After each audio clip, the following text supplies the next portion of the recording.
regular meeting of the Milford Inland Wetland Agency of January 5th, 2022. Lisa, can you please call the roll?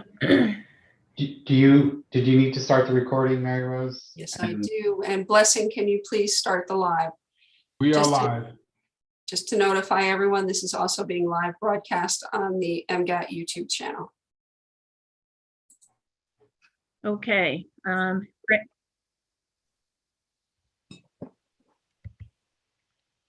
Brendan Magnan, Here. Daniel Bedecker, Here. Jim Connors, Here. Matthew Connors, Ranjit Bahav, Dave DeFlameri, Here. Heather Donaldson Gladue, Here. Steve Munson, Here. Jerry Panico, Here. Lisa Tryon. Okay, there is a quorum. If Mary Rose, if you could review the rules, please. Before we begin, I just want to note that Commissioners Bahav, Bedecker, Jim Connors, and Matthew Connors have been sworn in as reappointed members of this board. As we continue to host remote meetings, I need to take the opportunity to highlight a few guidelines to ensure business runs efficiently and that all statutory and administrative rules are followed.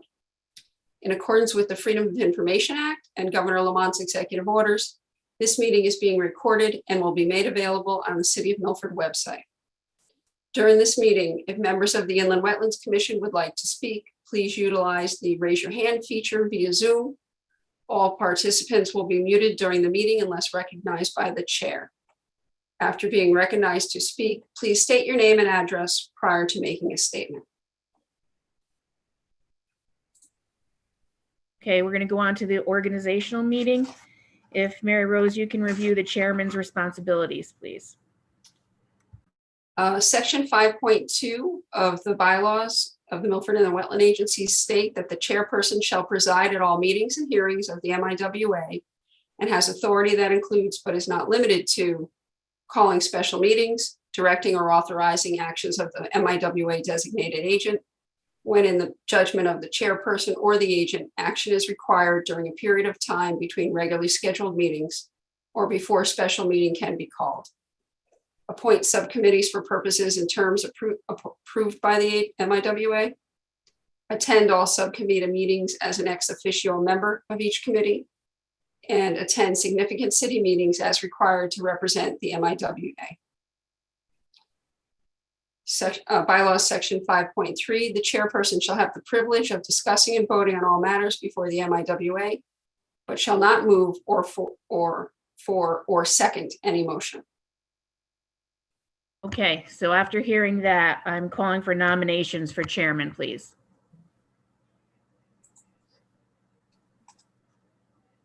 I nominate Brendan Magnan as chairman. You need a second on that? Yes. I'll second that. Okay, motion was made by Munson, seconded by Connors. Are there any further nominations? No. Being none, I will cast one vote deeming Brendan Magnan chairman. Mary Rose, will you please review the responsibilities of the vice chair? Bylaw section 5.4, the vice chairperson shall perform the duties of the chairperson during the absence or incapacity of the chairperson and such other duties as the chairperson may direct.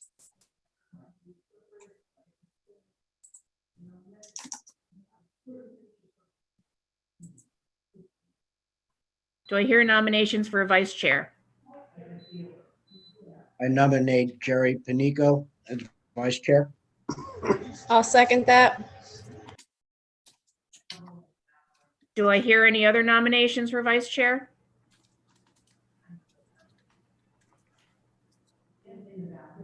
Okay, there being none, motions are closed and I cast one vote deeming Jerry Panico vice chair. Mary Rose, if you'd please review the parliamentarian responsibilities. Bylaws 5.5, the parliamentarian shall perform duties of the chairperson and vice chairperson during the absence or incapacity of both the chairperson and vice chairperson, and such other duties as the chairperson may direct. Parliamentarian shall rule on questions of procedure in accordance with Robert's Rules of Order. I call for any nominations for parliamentarian. I nominate Steve Munson. I'll second that.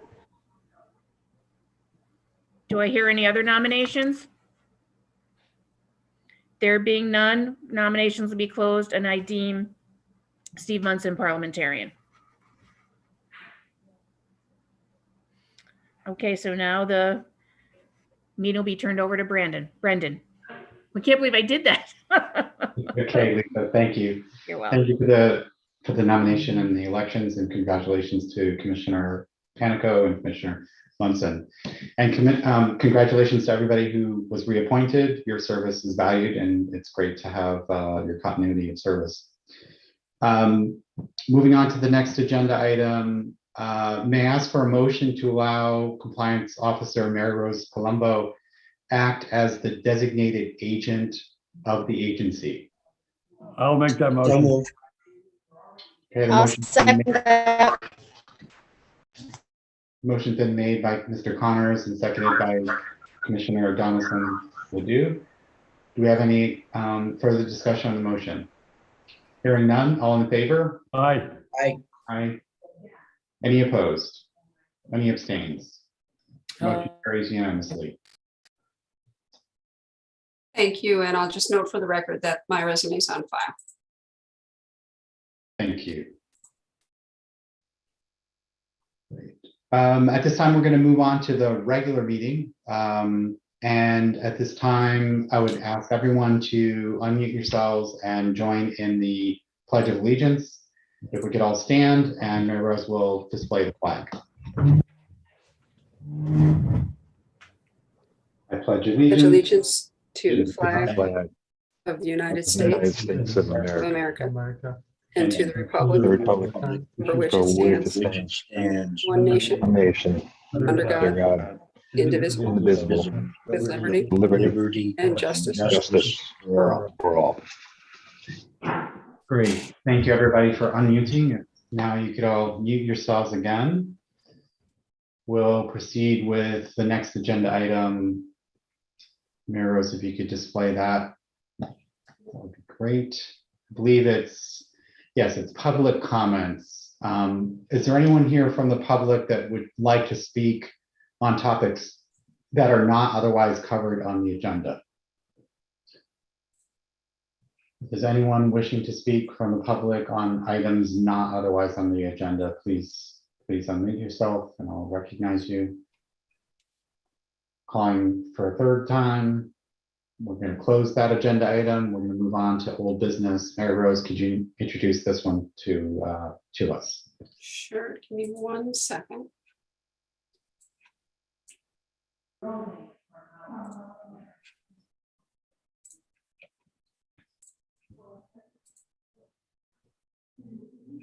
This is the violation issued 8/25/21 to Par Falls LLC and their contractor for work within 150 feet of a wetland without a permit.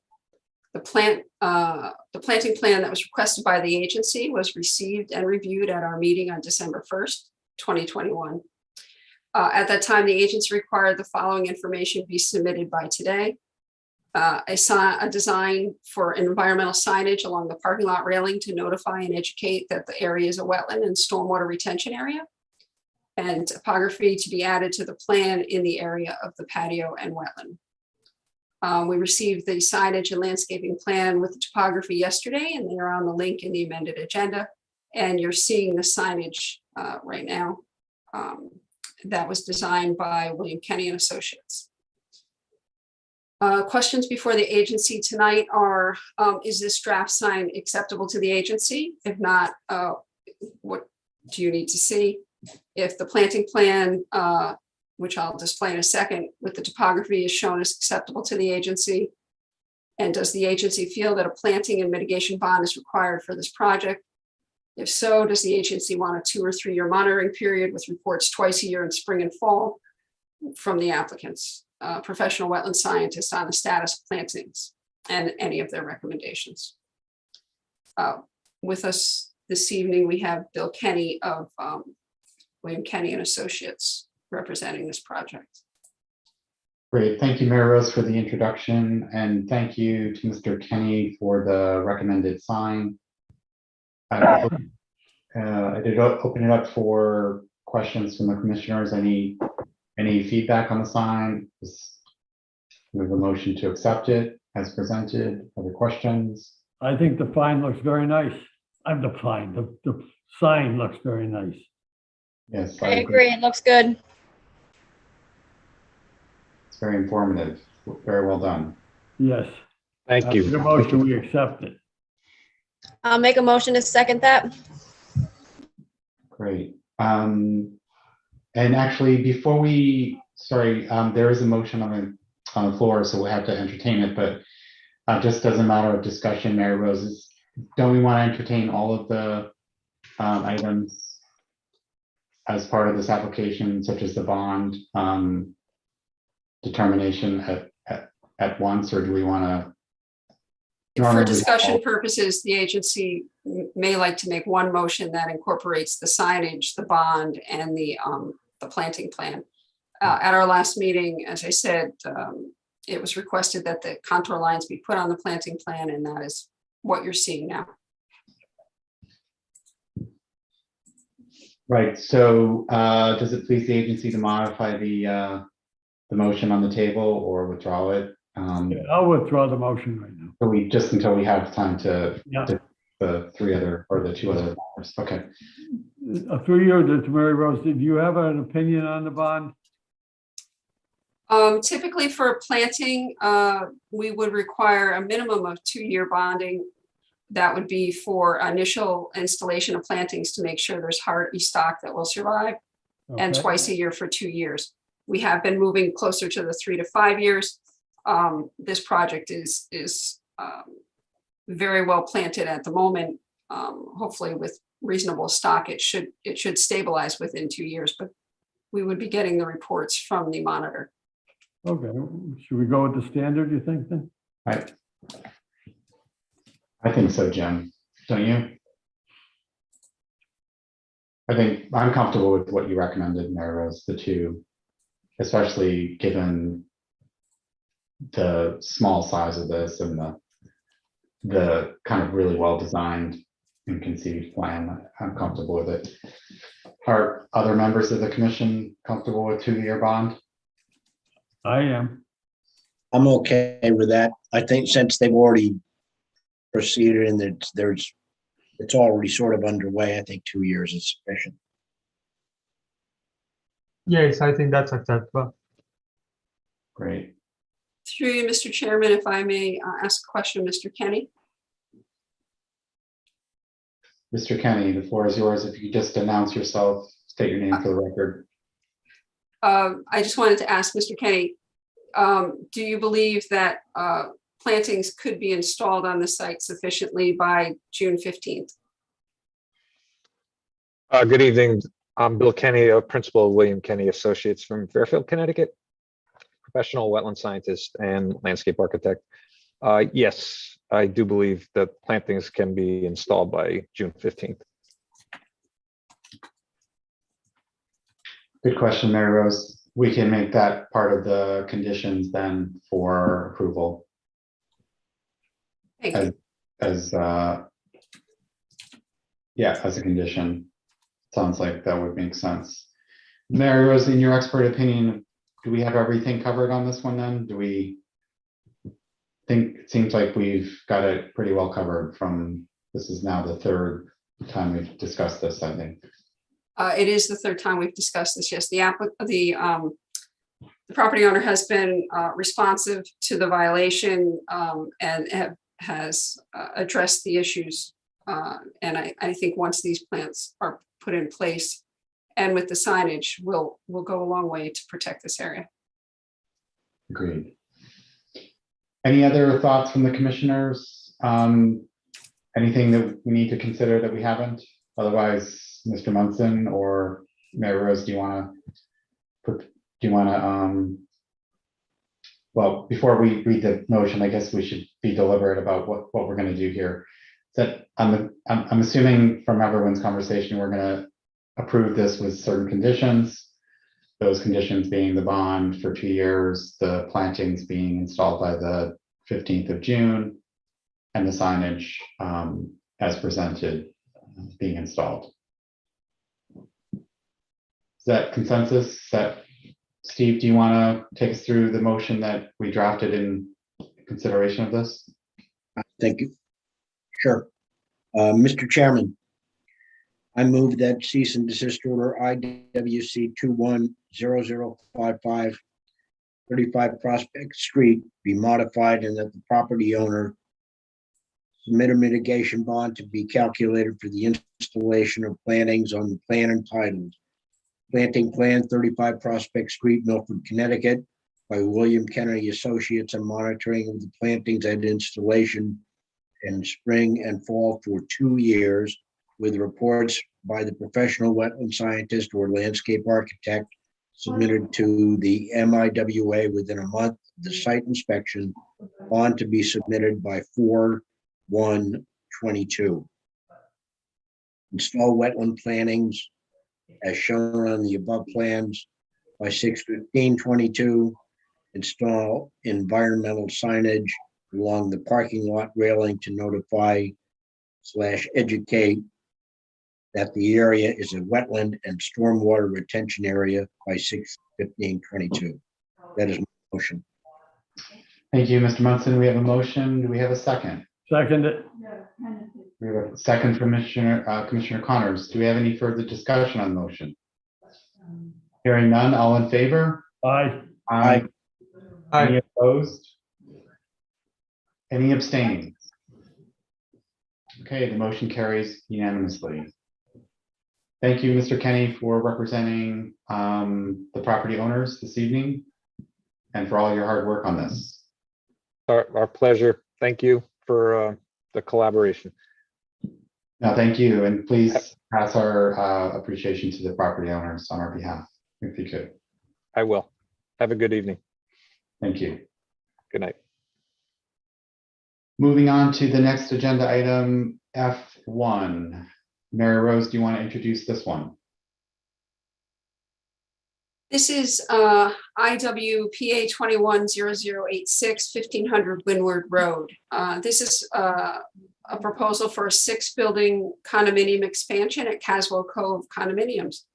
The site is located along the Housatonic River. There is a retaining wall along a portion of the river on this property. The agency jurisdiction runs from mean high water landward approximately 100 feet in this watershed. The work proposed within the 100-foot upland review area includes road construction, grading, stormwater system discharge, and bioretention plantings. They have proposed silt fencing and fiber wattles for sedimentation and erosion controls and hay bales around catch basins as they are constructed. The city engineer has reviewed these plans and requested some additional information from the applicant. They are in the process of getting that information to him. This evening, we have Stephen Bellis of Pellegrino Law Firm and Jeff Gordon of Codisponi and Associates to answer your questions and present this project. Thank you for the introduction, Mary Rose. I'll pass it over to the applicant. Mr. Bellis, are you going to be speaking first? Yes, sir. Thank you, Mr. Chairman and other commissioners. Again, I represent Primrose Companies, which is the applicant. The owner of the properties is the Caswell Cove Condominium Association, Inc. And as Ms. Palumbo has explained to you, they have an approval already for these additional condominium units. However, we are required to file with the planning and zoning an amendment to the special permit and to add these units. And anytime you file a special permit, you have to go before the Wetlands Commission. So to write a report that you people can give to the zoning so that they have an understanding of what the wetland issues are. So I appreciate your hearing this tonight. As Ms. Palumbo said, there is no, we had a soil scientist, and you should have his report, Scott Stevens. There's no wetlands per se on the property where the project is going to be constructed. However, there are tidal wetlands along the Housatonic River that is in the upland review area, which is your purview to regulate. The law is pretty clear, and basically you probably all know it. When you're allowed to have activity in the upland review area, but your commission ought to determine whether the proposed activity will cause any adverse impact on that wetlands or water course. So in this case, the tidal wetlands, or perhaps the Housatonic River. That's what we're asking you to please consider. So I think the good news is that I'm not aware of any evidence that would cause an adverse impact to the wetlands or to the water course. I do want to turn it over to Jeff Gordon, who is an expert in this area, and he should take you through what his plans are so that we don't have this adverse impact. And then I'll be glad to take any questions after he can give a little presentation, if that's all right with you, Mr. Chairman. Thank you, Mr. Bellis. That's fine. Mr. Gordon? Thank you very much, Mr. Chairman, Commissioner, staff. My name is Jeffrey Gordon. I'm a president of Codispodi and Associates. I'm a environmental planner and a landscape architect licensed here in Connecticut. And we've been with this project off and on for a number of years. This latest iteration began about 4 years ago. The actual overall project sits upon the 27 acres. It was approved 35 years ago for 300 units. It was then modified down to 268 units. Then ultimately it was modified down in 1989 to 264 units, of which 204 were built. So there were 60 units left approved. And what the applicant is coming in with is a downsizing of that to a proposal of 44 units on this remaining 3.9 acre parcel, which has been allowed to lie fallow for all these years, has been covered with some invasive materials. It has experienced some erosion behind the bulkhead due to the ebb and flow of the Housatonic River. There's been some mitigation done south of the bulkhead. You can see some boulders there. Perhaps Mary Rose, can you just put the cursor over south of the bulkhead? Okay, and a little farther south than that, we had tidal wetlands along the edge of the water, right about there, 3 flags, and mostly going off the property down to the south towards the power plant and the recycling site. So the access to this property is from the northeast, from Windward Road, where you see the driveway and where the cursor was. And again, we have the railroad to the east, and we have the river to the west. Again, these are tidal wetlands. Even the tidal wetlands along the south portion are considered to be basically affected. They've been impacted to a certain degree through erosion. Aquance was the designation by Mr. Stevens.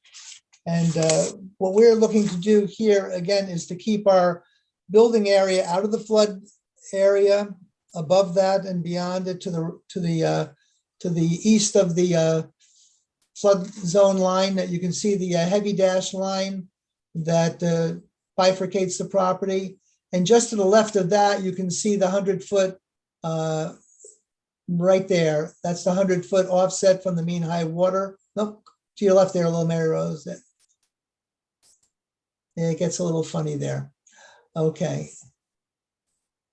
It might be easier to see it on the next page, Mary Rose, the. Okay, let's move on to the next sheet. That's the one, yes, this is the one I was thinking of. Very good, appreciate that. So you see you have the 100-foot jurisdiction line, you have the FEMA mapping line graphically, but then we actually have a elevation line, elevation 10, which is done by field topography. And that is the more critical dimension that we work with there. You can see the cul-de-sac that goes into the regulated area there. And then we had added to the bottom of that cul-de-sac a fire lane.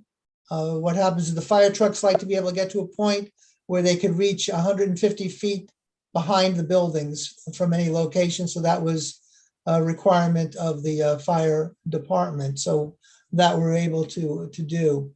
If we move on to the next sheet,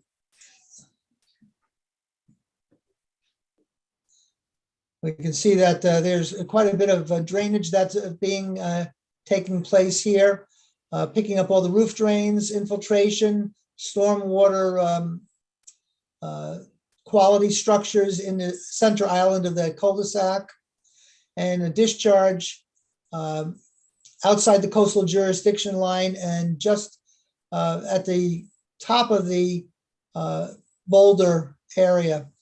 Later on, we'll show you some pictures. You'll see the boulders, you'll see the erosion that has taken place behind the bulkhead, and what we plan on doing to create some stability in this area as well. If we can just briefly, you see there's a little bit of grading that goes around the cul-de-sac to handle that. Earlier iterations of this plan, just to the north of the cul-de-sac, in that big flat area there, we had 20 parking spaces originally shown. And if you saw some of the early reviews, the state legislature has passed a regulation that actually caps the amount of required parking. So the parking that we were showing as supplemental is no longer required, which basically gets us out of a lot of the review areas, and it makes a lot of questions disappear. A lot of Mr. Beluski's comments went the way of those parking spaces. So those are gone. If we go to the next sheet, we'll see some of the erosion control measures. Now, again, there's been a few modifications that have since taken place, but what we've done is there's a note to the left here that's underlined, and that ties into what Mr. Beluski recommended on the hay bale filters around the catch basins. Often you'll see that catch basins are installed, hay bale filters are there while there's a processed stone, and that's good, but then they put a base level of asphalt there and the hay filters become a little bit useless. So at that point, we would supplement those structures with silt sacks so as to make sure that there's a double line of defense there of these things getting in there. And that obviously prevents discharge, it prevents clouding up of the water quality structures. So that was a good suggestion. We're happy to do that. You will see at the foot of the fill slope, we have the silt fencing. We have reinforcement with the fiber wattles. That's the SI/FW. Those are fiber wattles there to support that. And that would take care of most of our concerns about sediments. But as an added measure, where the parking lot was going to be, we had something that we had in there. We took out when it was asked of us to add parking. And when we didn't have to put the parking in there, we put back a temporary sediment basin. And you'll see that we've done some sizable landscaping in that area. We don't think much in the way of sediments will get in there, but it's an added little measure there with that depression. We also added by building number 5, we've added, that would be the last building constructed, the lower right-hand corner, Mary Rose. That would be the last building constructed. So that's where we are putting the topsoil stockpile. It's always difficult when they keep moving the stockpiles around during construction. We like to put it in one place and leave it there to the almost to the very end. And that also gives us the ability that if there's any materials left over, we have a straight shot out the driveway out to remove it off-site. So also we have construction phasing that we show as to how these things are going to get built and how they're going to be taken care of. We move on to the next sheet. And you can see that there is a reasonable amount of landscaping materials that are going to be introduced onto the site. And some of it's more decorative than functional. But also we have the area by the sediment basin. We have a conglomeration of different kinds of sedges, grasses, Joe Pye weed, things of that nature, plus the various shrubs that we can bring in around there. And you'll see a heavier Add 48. dashed line to the left. Wow. And that is at the very top of the eroded area that you'll see in the photos afterwards. And that's an area where we would plant additional shrubs, jewelweed, Joe Pye weed, things of that nature to demarcate that area.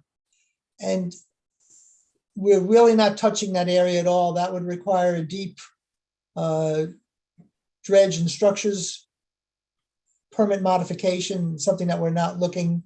There's no reason for anybody really to go down there, and we're not inviting anyone down there, but we're demarcating the area and also to create a fringe so we don't wind up with a lawn area with any kind of fertilizers or things that just find their way into the river. We're trying to prevent that from happening as well. So, Mary Rose, do we want to go to some of the pictures? Mr. Connors, could you please mute yourself? Okay, this is at the edge of that bulkhead, pretty much where the 3 tidal wetlands flags would be, but it's not quite, it's just past the boulders. Slide up to the next piece there. And here you can actually see in the lower right-hand corner, you can actually see the very edge of the bulkhead, and you can start to see some of the boulders that come along this edge.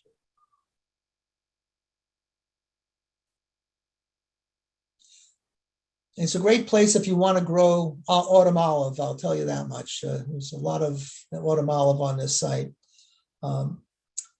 Let's keep going. It's more of the same. Now you start to see what we have as a way of erosion behind the bulkhead. We don't believe we're having any kind of tidal or wave action going over the top of the bulkhead. What we think is, as you go north of the bulkhead, there's no armoring of boulders like there is on the south end. So we think that on some of the tidal movement, water was wrapping around the back of the bulkhead and causing some of the erosion to take place. As you look at the angle of this, we're probably getting pretty close to an angle of repose here. So we're going to be planting along the top of that edge there. And you can see the balance of the Caswell Cove development to the top near the horizon there. Okay, a little bit more. This is looking southwards.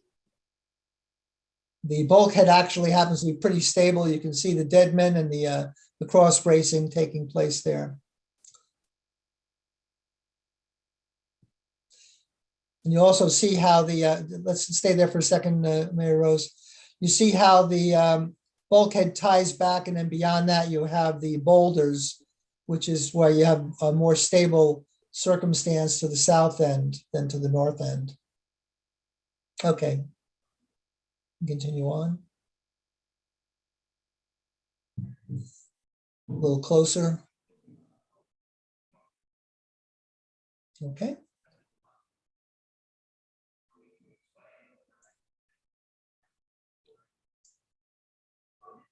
All right.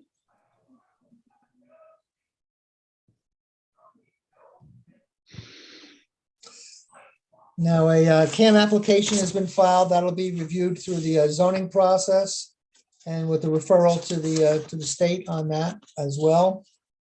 And trying to think if there's anything else that. Drainage report, again, there's the response to the city engineer. He gave us a few pages of comments. Our revisions are going to handle probably 90% of them right now, and the other 10% is basically some suggestions, some value engineering, and some philosophical drainage considerations. One of the biggest questions that he had recommended was our sanitary system is a deep system, and that was to maximize cover over the sanitary. And Greg was suggesting that, well, if you ever had to do maintenance, you're gonna have to go between buildings and go very deep. But, that's a question of, do you pay for the deep system now, or you pay for it later if you have to do a repair? So we have to decide, that's a value engineering decision. There are some suggestions there, and I will let the engineers speak to that themselves and work that out. So if you have any questions, I'll do my best to address them. Thank you, Mr. Gordon. Mayor Rose, is there anything else you wanted to add before we? I'm not, thank you, Mr. Chair. I'm not sure if you're all familiar with it. I have an aerial view of where this is, if that helps anyone orient who isn't familiar with Caswell Cove. This is the original Caswell Cove development. This is the property that we're speaking of.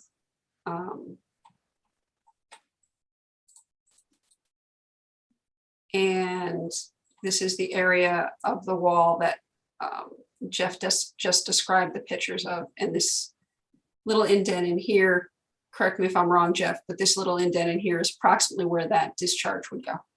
Yes, that's correct. So Thank this you, is, that's I helpful. don't know if that helps or not. But It does. It certainly does. So that's on the south side, right? it's the south side of the Caswell Cove development. This is Orinoco Road here. This is the BIC facility. Yeah.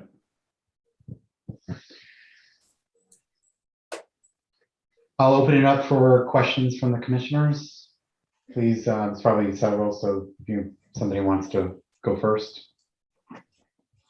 Anybody? I'm sure there's some. Mr. Munson? All right, just to make sure I'm clear about this, essentially this is a scaled back version of something that was already approved long ago. Yeah, it was approved way back. Yeah, way back. Only to be clear, approved, are you asking for clarification as approved as it relates to the zoning permit? Is that what you're asking? Because we're taking this up for the first time. Well, actually, yeah, we are. I mean, that's what I'm saying is, in other words, this is actually before wetlands for the first time, and everything that went before it was never addressed wetlands issues because there was no, well, I'm not even sure that the statutes that Through you, govern Mr. wetlands. Chairman, if I can clarify, Yes, There was please. wetland. that, Mr. Connors, I have the floor. This application predates the Inland Wetland Agency in Milford. I believe Mr. Gordon told me earlier today that it was in 1987. This agency came into being in 1989. We started discussions in 88 and became an agency in 89. So the original approval for this upper construction, and Jeffers, Attorney Bellis may have more information, initial approvals and reviews for this lower area, and most likely what this retention wall were from Connecticut DEP. Since then, they have dropped review of this application to the local, of all applications, to the town and the local agencies. Any permits that weren't issued before 1988 require review by the local agency. And again, under the statutes, we're reviewing work within 100 feet of the watercourse. We have Mr. Stevens' report that there are no inland wetlands on the site, but we are the Inland Wetlands and Watercourses Agency. So we're reviewing any potential impacts to that watercourse from this proposed development. Thank you, Mary Rose. Very clear. I believe Commissioner Tryon has a question. Sorry, just Mr. Munson, did you have a follow-up? No, go ahead. I yield. Okay. Okay, Commissioner so Tryon? thank you very much. I'm glad you leave that up there, Mary Rose, if you could for a moment, because you can see clearly the size of that piece of land. That currently is, as mentioned, mostly wilderness. It's lots of trees. In front of that is the bulkhead, which needs some work. I'm an avid kayaker. I kayak up and down that area several times a week in the summer and spring and summer, fall. And I can certainly vouch that the water is going behind that bulkhead, and that, to my untrained kayaker's eye, it looks very, very rough. I'm not sure exactly what the plan is to fill that in, backfill it, put boulders, but there's a lot of water motion behind that. Also, the size of that piece of land, it's being proposed that twice as many buildings get put on that small piece of land as compared to anywhere else within that condominium. And if you take a look at the amount of asphalt that is required, of course, for the parking, I'm just really concerned about the runoff and how that's going to flow into the river where we've got endangered species. I'm concerned about how that's going to be treated. Okay, Commissioner Tryon, thank you for the question. Mr. Gordon, do you want to address that? Well, again, the original designs for this parcel had a series of much, much larger buildings with structured parking and mid-rise buildings. Everything scaled down to 3.5-story buildings. What was built, what's being proposed now are 2.5-story buildings, townhouses with a handful of handicap accessible units. And we're basically building on probably about 45 to 50% of the area there. We're outside, for the most part, the review area, except for the turnaround required for emergency access.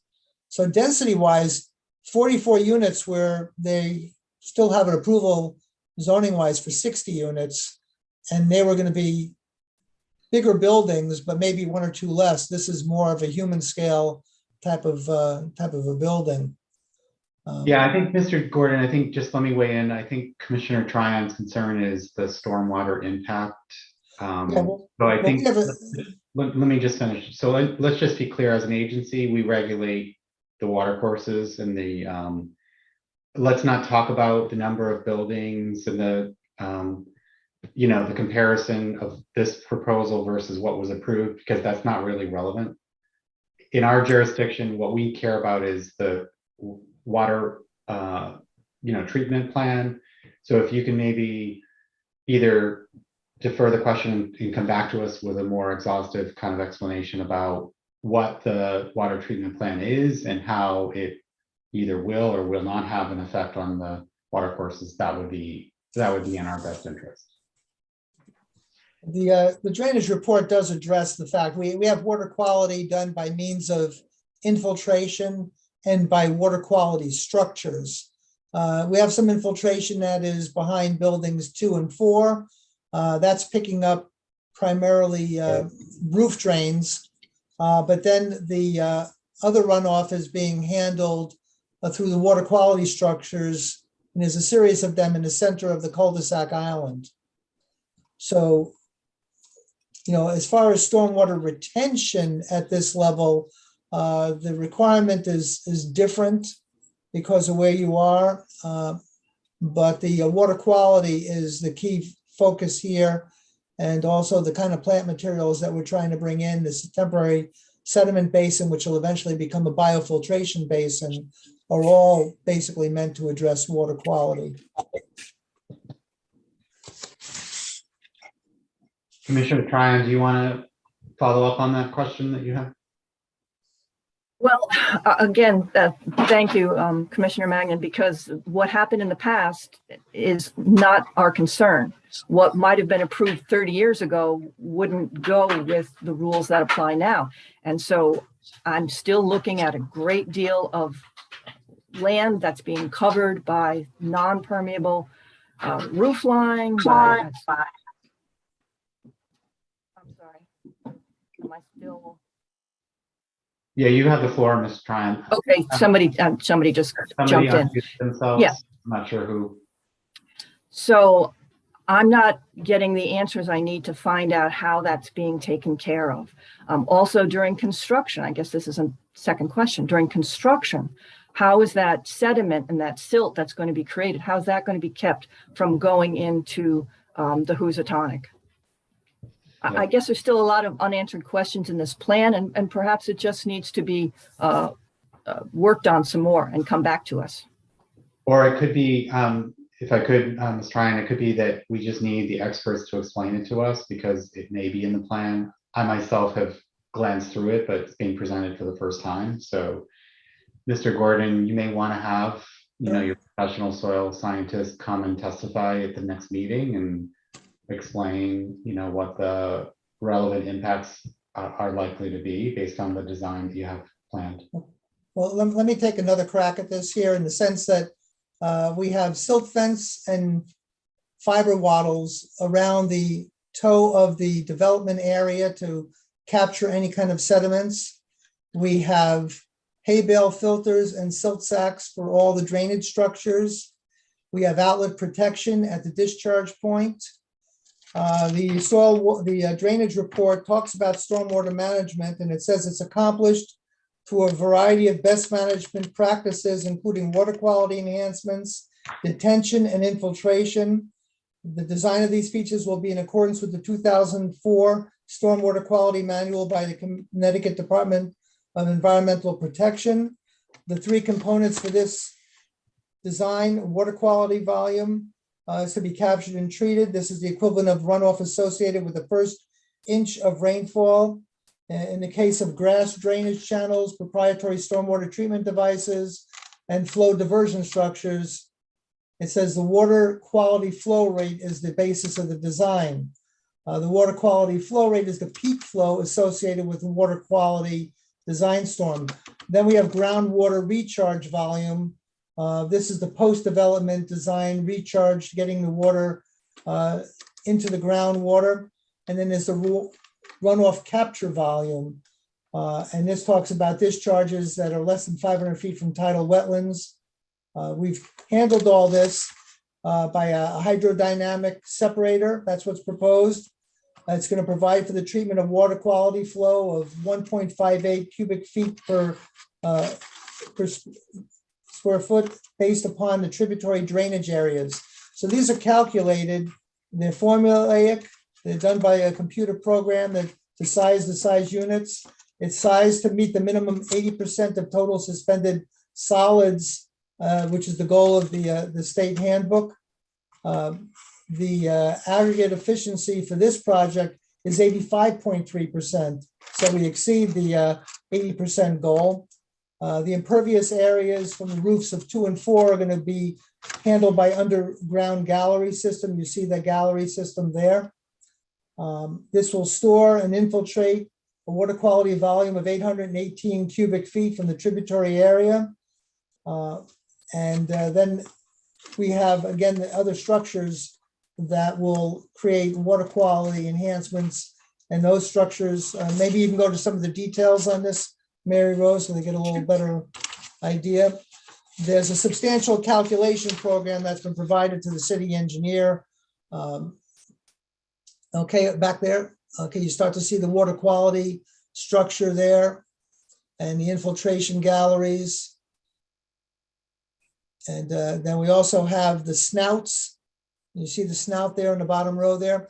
Those are put in on certain catch basins, and that is the last line of defense of anything that might get into a basin before it goes out into the drainage system. It creates another degree of separation of debris and oils. So we have a multi-layer plan for water quality and for runoff mitigation. So these are the things that we discussed with the city engineer. Again, you see the galleries up on the top center. How they're sized, that's something that is run through about 200 pages of printouts. And that's what Mr. Weiwei and Mr. Podluski kind of work around together.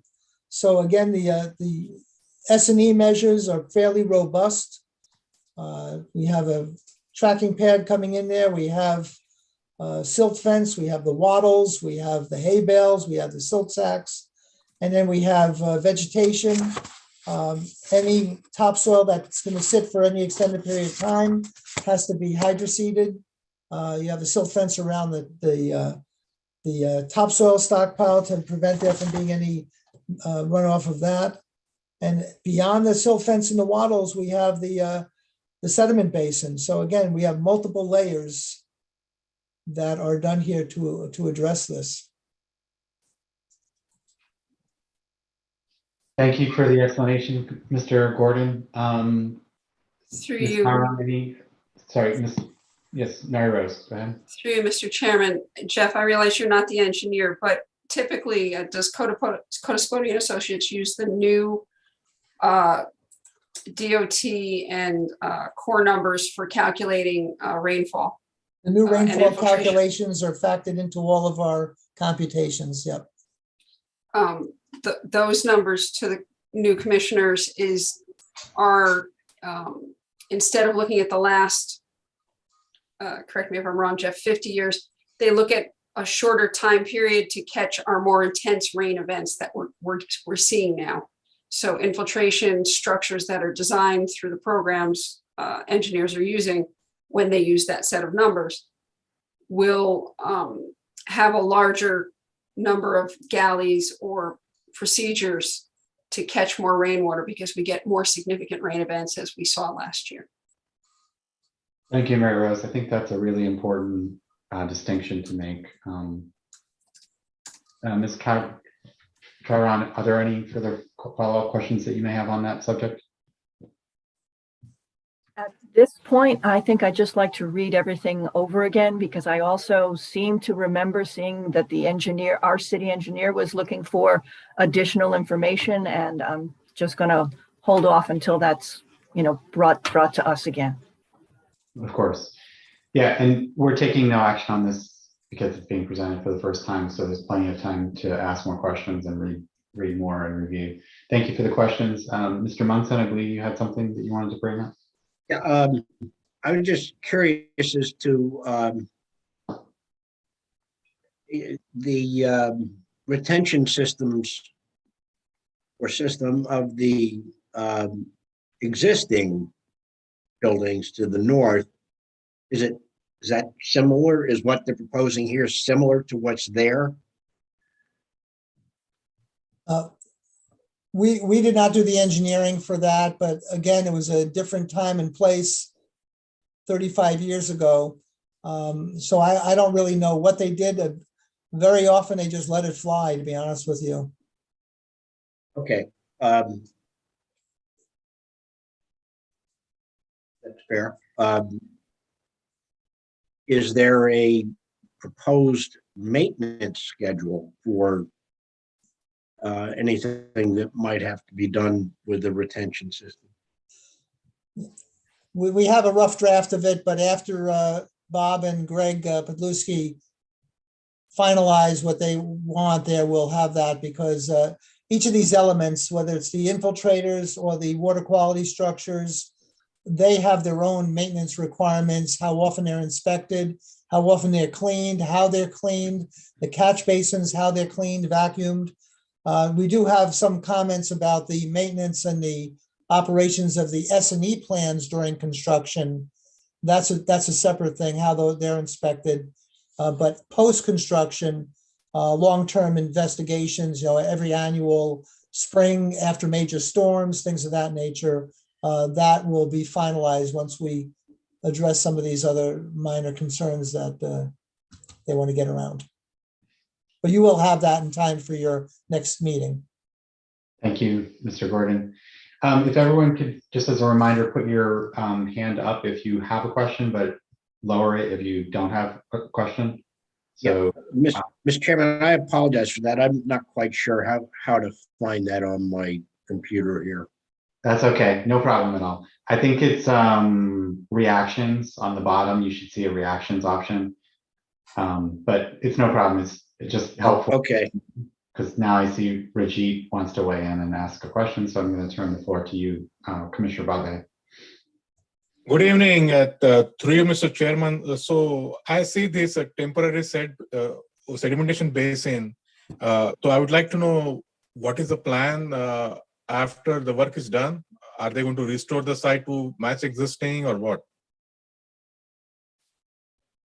If we go to the landscape plan, depending upon the amount of sediments that would be captured would depend on how we have to treat the bottom of it. If it doesn't wind up with a lot of silts and whatnot, we would just scarify, bring in some compost and some stone to create a medium. And then you wind up a pond bottom with grasses. You see a list of the different grasses there for bio retention. And then we have, again, some fairly substantial planting around the fringe of that, red twig dogwoods. Let's see, what else do I have here?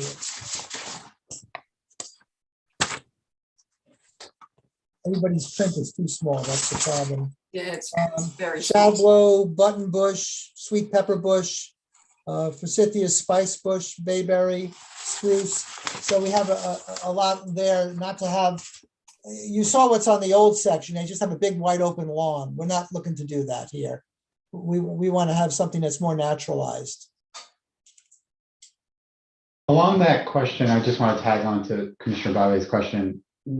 What's to prevent that lawn from creeping into the basin? Is it these by design? Is it these plantings? Or is there anything else that needs to be considered? And maybe it's just a question for Mary Rose as well. Like, in your expert view, is there any concern or risk that the lawn just becomes more expansive and the basin becomes less, becomes kind of washed out by the lawn? Through you, Mr. Chairman. It's held, but it would be theoretically held by an association, and so it would usually be maintained by whomever they're hiring.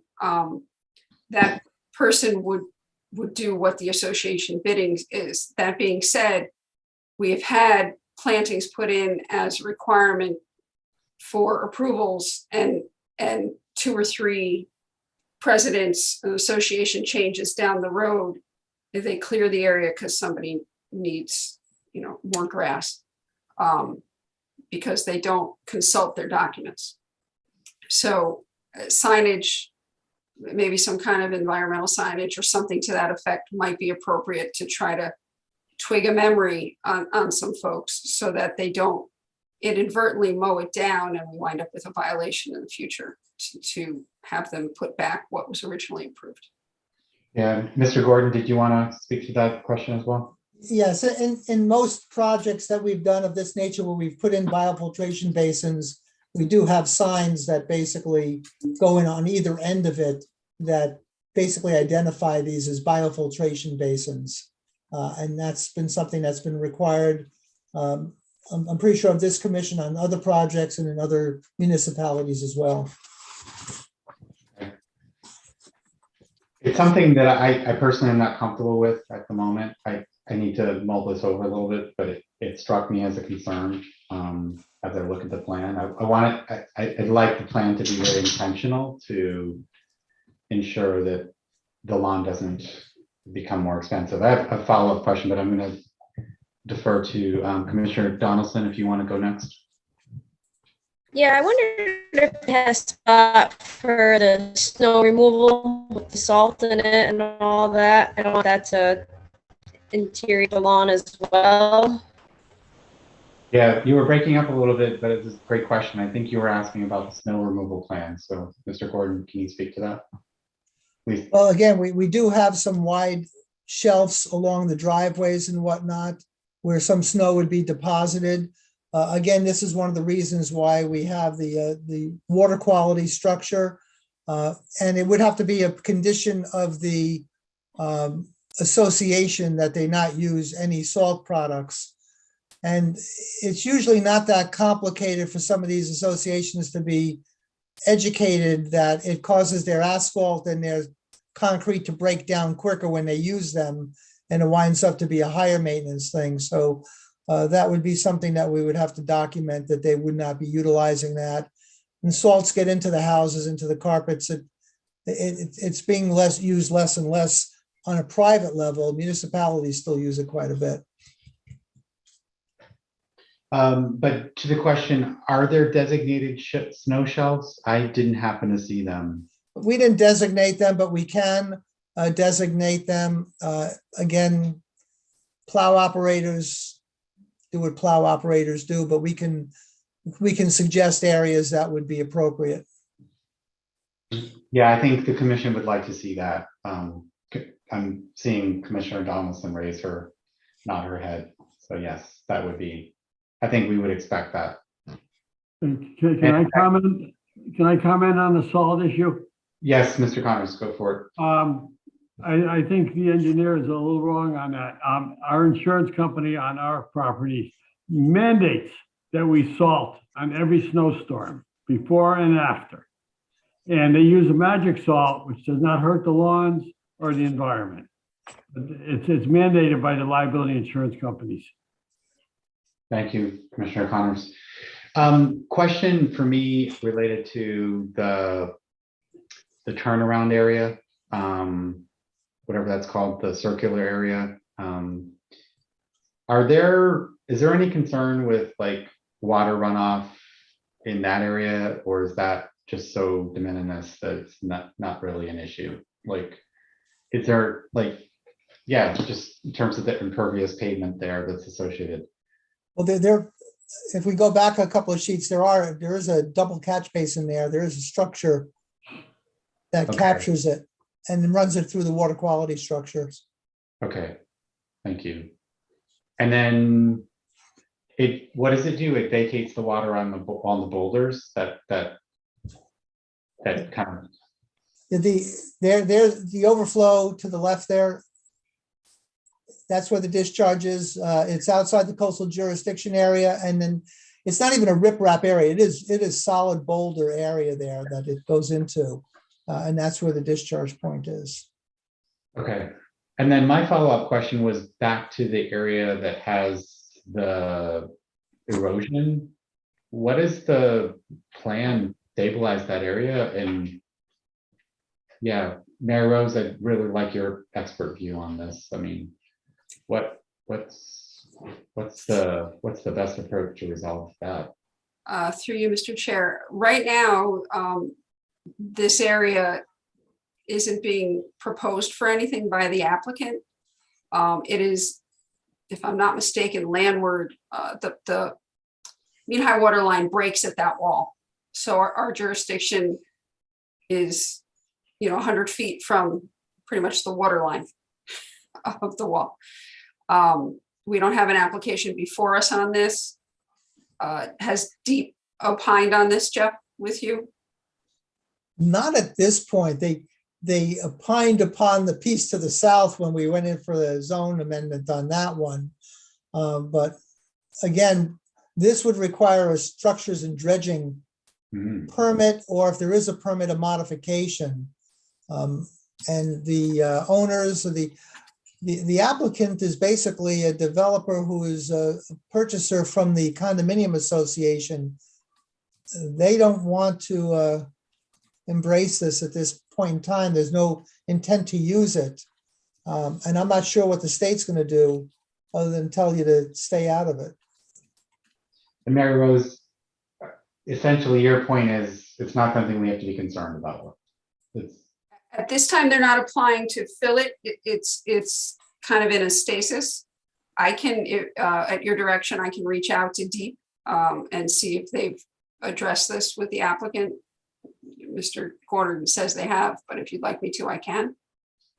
Yeah, that would be helpful. And Commissioner Tryon, I'll give you the floor in just a moment. I see you. That would be helpful, Mary Rose, just because it's information that we're receiving here as part of the application, but just good to make that distinction. Commissioner Tryon? Yes, that wall concerns me a great deal because that's where I kayak all the time. And I can tell you it's in rough shape. So I don't see how you're going to use that, how that's being used as something that's going to hold back any kind of erosion. Water moves in and out of there all the time. The area where the proposed runoff will go, although it's been described as boulders, it's not really boulders. It's small stones, 2 feet, 3 feet, and a lot of sandy, silty soil. Yes, thank you. Yeah. Yeah, if you can go to the boulders. Yeah, there you go. There you go. Okay, so there's that one large chunk and then small rocks. There's a great deal of sandy, silty water, and I can just see any kind of drainage further pushing that soil and whatever's in the water into the river. So I can't get my head around the fact that that bulkhead is not being addressed or replaced or something. And you can see that all up and down the Housatonic. I mean, this isn't the only one. There's further down by the electric company. They have a number of these metal bulkheads, and they're just rusting away. Yeah. So point noted, at this point, we'll consider whether or not it's in our purview, and we'll consider whether or not the application has any impact on it. So that's not considered a water course? The river is not a water course? I guess that's my question. Through you, Mr. Chair, the river is a water course. The application of bulkheads is something that DEEP usually regulates. So going back to the application, if you can maybe go back to page 3, that one, yeah. Any other questions from the commissioners? Any other additional information that we need from the applicant before they come back to us? Mr. DeFamari, Mr. Panico? Okay. Mr. Chairman, sorry to break in. I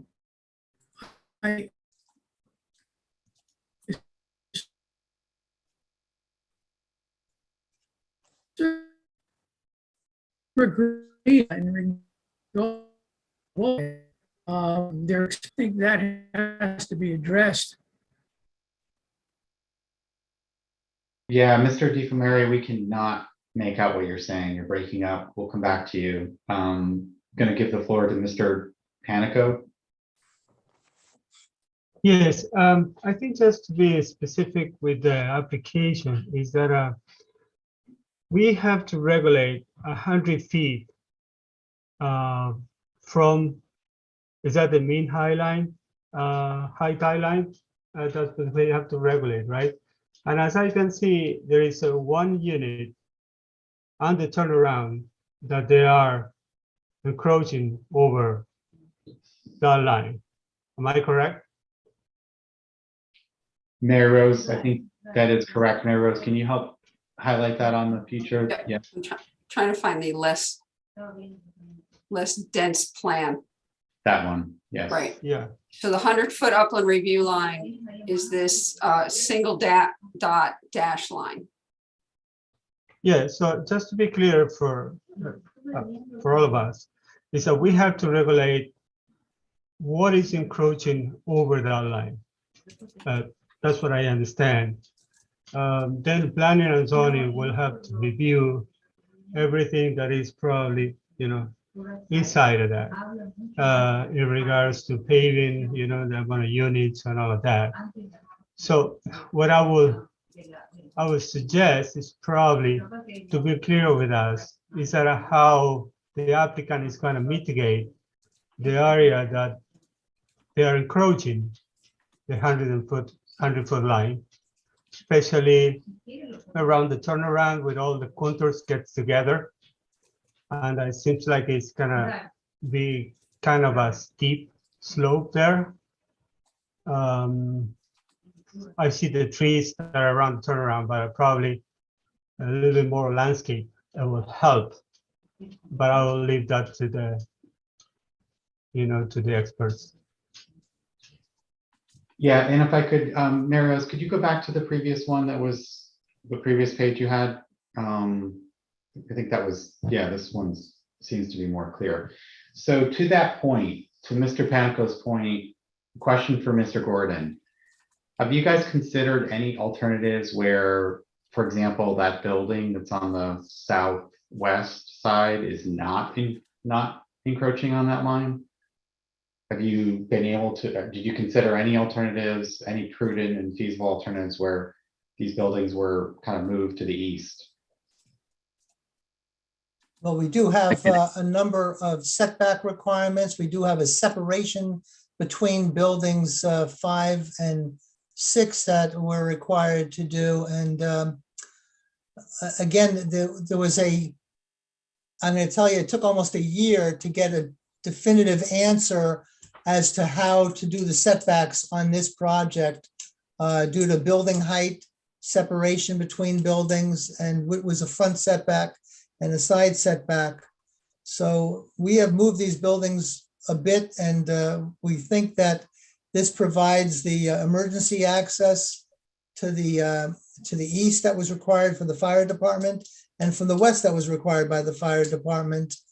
And again, it is a review area.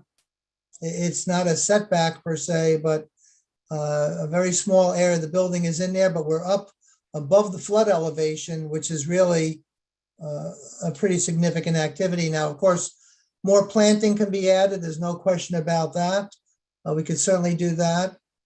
Some of that area was anticipated for snow, but we can certainly look at beefing up some of the plantings in that area around the cul-de-sac. And it is less than it's flatter than a 2-to-1 slope, the fill area. So it's not really that steep, to be honest with you. You could mow it with a lawnmower. Was one of the other considerations or options, did you consider that last building, just eliminating it altogether? Yeah, I can address that, Mr. Chairman, if I'm allowed. Please. So, generally in the upland review area, development is allowed, and you don't consider the prudent alternatives unless there's a finding that the activity is going to have a likely adverse impact on the watercourse or wetlands. So we usually don't get into that analysis on the upland review situations where you would normally get into those kind of decision-making things if you're actually doing a project that is directly in the wetlands. So I don't want to, I just don't want to mix apples and oranges. That's not something that should be considered in this upland review area. Yeah, I think that's fair. Thank you for clarifying that, Mr. Bellis. Yeah. If you could, for the next presentation, could you have your soil scientists testify to the fact that this design will have either no impact or what impact it will have on the adjacent water sources? I think that's a fair thing for you to ask, and I would recommend that. Yes. And at that time, just indulge us with the considerations around alternatives that you did consider. Mr. Panico, does that address your concern? Yes. I think more landscaping around the turnaround will be probably helpful to consolidate that. I don't know. I see the contours. The contours indicates a little bit more than 2-in-1, I think, but I think it's acceptable to have more landscape there. Thank you, Commissioner Panico. Commissioner Munson? I'm just wondering what the agency's feelings about a site walk are. Great question. Open it up for input. We have the option of doing a site walk if we so choose. A good idea. You'll be able to see the bulkhead. You'll be able to see that area where the boulders or rocks go right into the river. I think it's a good idea. Yeah, well, and again, Commissioner Tryon, just bear in mind, we may not be reviewing the bulkhead. That may be out of our purview, but we'll determine that with Mary Rose's expert guidance. But I think given the size of the application, and I think there's a lot of really well-conceived design ideas in terms of the stormwater and the basin, I would like to see the area where the turn is. I'd be open to a site walk. Commissioner DeFamari, you had a question earlier, but you were breaking up. So did you want to try again, see if your internet's back up? Well, I was just agreeing with Lisa in regards to the condition of the bulkhead in, I believe, the second picture and a lot of wear. And it would seem to me that it would create erosion if you.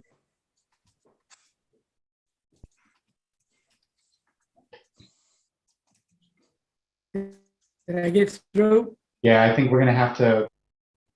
Yeah, Mr. DeFamari, your internet's pretty intermittent there.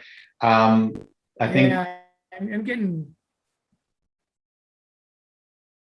Yeah, so I got part of that. You were more or less agreeing that you had some concerns about the area along the water, the river there. So we can address that. I think we've identified that's a concern.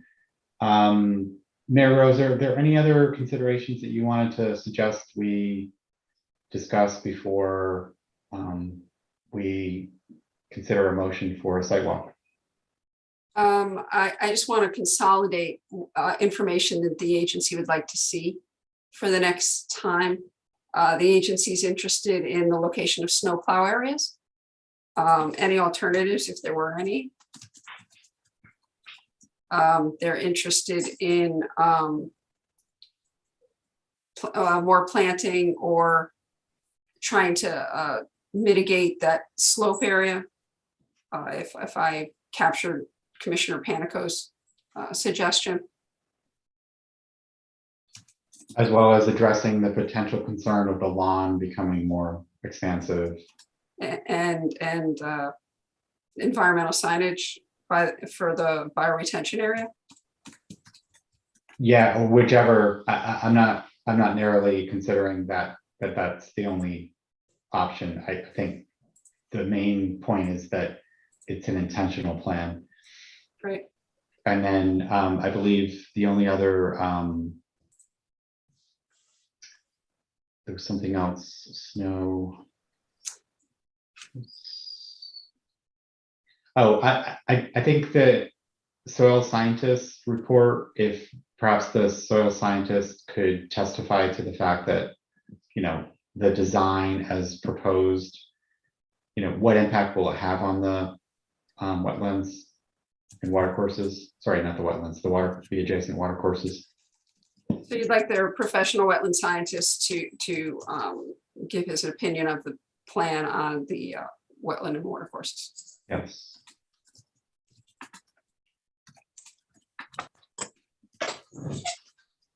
And then I think the commission has a responsibility to review the plans that have been submitted. I personally haven't. So I'm going to intentionally review them to look for additional areas of discussion or, resolution to some questions I may have. So I would just invite all the commissioners to do the same. Right. If I can ask on behalf of the applicant, if I can ask that if the commissioners have any questions within the next 2 weeks before we get to the next meeting, if you could forward them to me individually, just to me, and I will consolidate them and send them to Attorney Bellis and Mr. Gordon so that they have the opportunity to answer them for the entire commission at our meeting on the 19th. Yeah, I think it's worth me emphasizing that it's very important for putting this on the record. It's very important that we follow Mary Rose's guidance, that please direct your inquiries to Mary Rose. Don't copy the rest of the commissioners, just send whatever questions or, yeah, questions or requests you have, so that there's no ex parte communication. And that we're all acting as a jury. So with that in mind, I believe we should entertain a motion to do a site walk, to schedule a site walk. Mr. Chairman, I would, I'll make that motion if we can sort of come to some sort of agreement, maybe on a date. I don't know. This is a tough time of year because of the weather. I don't know. I can throw up my computer here. We're in a weather pattern right now where we're getting some kind of precipitation every other day. It mostly looks like rain here and there. They've got some snowflakes in the picture. Yeah. In a normal sunny day scenario, summer scenario, the agency would walk the site before the meeting. I think we might want to try to have a date before that. In the event we need a snow date, we can reschedule another day. The weather forecast for Tuesday, the 11th is sunny. Sunny. I would suggest we, to your point, I think we should schedule it for next Tuesday. Do we have the ability to have a secretary next Tuesday? Thank you. Can we do notice by then? Yeah, well, we can put an agenda out tomorrow. That's not a problem. The reminder that a site walk is just discussion about where things are proposed, where the biofiltration is proposed, where the cul-de-sacs proposed, where the outfalls proposed, looking at where the retaining wall is and that the erosion, as Mr. Gordon pointed it out. Any substantive questions will only happen in this format in the next meeting on the 19th. Or you can get them to me and then I can get them to Mr. Gordon and he can have answers for you on the 19th. So we're looking at Tuesday, the 19th. Do we have a time? We're getting dark. Does that work for Mr. Ballas or Mr. Gordon? Can you guys accommodate Tuesday, Not 19th, I'm sorry, Tuesday the 11th. Tuesday the 11th. My apologies. And I'm thinking maybe with darkness, should we shoot for like 4 p.m.? Is that too early? Is that too late? That work for folks? It's getting a little twilighty there. Yeah. We are gaining time. Do 3. You want to do 3, everybody? Would that work for anyone? Could we just 3 o'clock on the 11th work? You can have somebody there, Mr. Chairman. Can we do 3:30? Yep, that works. Okay. I'm good with that. If Mr. Bellis, you guys can have someone there. Yeah, we'll meet you there at 3:30 on the 11th. Sounds good. Mr. Bellis, where do you propose that 12 people park on this site? And Mary Rose, maybe you could show that map of, that way we can all, I'm very visual. There you go. Thank you. Yeah, I can't imagine that anybody who lives here would be very happy to come home and find cars there. And I don't know, I don't have a date on this map. It's an older map, so we could get a fall repose. So Mary Rose, if I may comment, up in the beginning of the road where you come into Caswell Cove, there's a whole row of visitor parking for the marina or Right. guests. And there's room for 12 cars there. Perfect. Boy. You just have to walk down to the end, that's all. I'm familiar with the area. My son lives there. That's fine. That works. I won't be there. I won't be in Milford at that date. Okay, no problem. Thanks for the suggestion. Okay, 3:30. Do we have a motion, Mr. Munson? Yes, Mr. Chairman. Mr. Chairman, I move that a site walk be scheduled for application IWPA 210086 1500 Windward Road on January 11th, 2022 at 3:30 p.m. That is my motion. Thank you, Mr. Munson. Motion has been made. Do we have a second on the motion? I'll second that. Thank you, Commissioner Thomason. Any further discussion on the motion? Hearing none, all in favor? Aye. Aye. Any opposed? Any abstained? Aye. Okay. Ms. Tryon, if you could lower your flag. Your hand is still raised. Oh, sorry. No problem. Okay, I think at this time we can move on to the next agenda item. Thank you, Mr. Gordon, for presenting, and Mr. Bellis for your presentation and for your work leading up to this. We look forward to talking to you next time.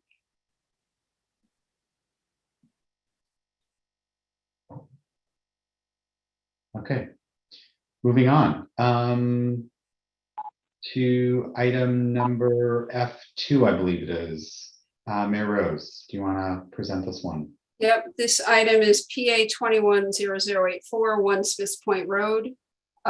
This is a proposal to raise an existing house and build a flood compliant home at 1 Smiths Point Road by James Blakeman. The site is located between the Housatonic River and Long Island Sound. The agency jurisdiction runs from mean high water landward 100 feet in this area. For this site, and if you'll give me a second, I'm going to just throw a picture up so you can orient while I'm speaking. This is the property here. You can see the existing home and a pool. For this site, mean high water is at the retaining wall to the rear of the site. And you'll see when I show the site plan is out here on Long Island Sound. So we're regulating these two water bodies. Thank you, Mayor Rose. Yep. Mr. Blakeman has proposed silt fencing along the perimeter of the property. The city engineer will be reviewing this and will forward us a copy of his review once he has completed it. Mr. Blakeman and his engineer, Fred D'Amico, are here this evening to answer any of your questions. And I can show you the plan. Mayor Rose, if I could just go back just to the last team, Mr. Bellis and Mr. Gordon. You're free to go. You don't have to go, but I just want to make sure it's clear. You know, we've got everything we need from you, and we'll be in touch with you guys. So, Thank you, Mr. Chairman. I'm the attorney for Mr. Blakeman as well. Okay, so Yeah. I wasn't sure you heard me. I wasn't stalking on your meeting, believe me. No, it's fine. I didn't know if you heard me. No, that was nice of you to offer. Thank you. Okay, great. Okay. So Mary Rose, go ahead. Okay, so Mr. Blakeman, Mr. Bellis, and Mr. D'Amico, I'm sorry, Attorney Bellis, are here this evening to present the application. The plan I'm showing right now is the first sheet, which shows the proposed home, the existing garage, the existing pool. We have an access drive. If you look at the aerial one more time, you can see there's a pass through to access this nature preserve on the end of the road. So they are proposing to take down the existing house, which is the dotted line around this structure, and put up this rectangular home here, not touching the pool, I don't believe. Here we go. Here's the proposed plan. You can see more clearly. The existing home is outlined in red. The proposed home is hatched. Silt fencing goes around the perimeter of the property and out this way. Mean high water, as I said before, is the property line right about here on Long Island Sound side and along the bulkhead here on the north side. They have proposed proper erosion controls. They're working with the health department on their septic system. City engineer will review his review to us as it's completed. Thank you, Mary Rose. So, Mr. Bellis, did you want to add anything for the record? Oh, sure. Again, for the record, I'm attorney Stephen Bellis with the Pellegrino Law Firm in New Haven, and I represent James Blakeman.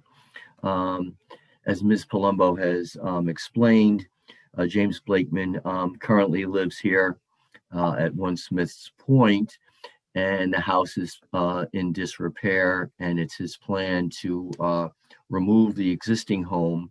And as Ms. Palumbo said, he's not touching the patio or pool. So that's going, and everything else around it will stay the same. He's right now, it's currently a 4-bedroom home. He's proposing to build a 3-bedroom home. What he has where it says existing garage, that footprint will stay exactly the same. So that you'll see no red around there because there's not going to be any change in that area. So again, in this particular project, this is a site plan that gets approved by the Planning and Zoning Commission. And it does meet all, as long as it meets all the zoning regulations, the Planning and Zoning Commission approves these projects. Notwithstanding, as you well know, there are state statutes that state that before you file a site plan with the Planning and Zoning Commission, you should have it reviewed by the Wetland Commission, and then the Wetland Commission typically sends a report to the Planning and Zoning Commission stating that there's likely no impact, or if there is a regulated activity, that you've approved it. So that's why we're before your commission. There are no wetlands per se on this particular property, so we're not asking for any regulated activities because there are no wetlands.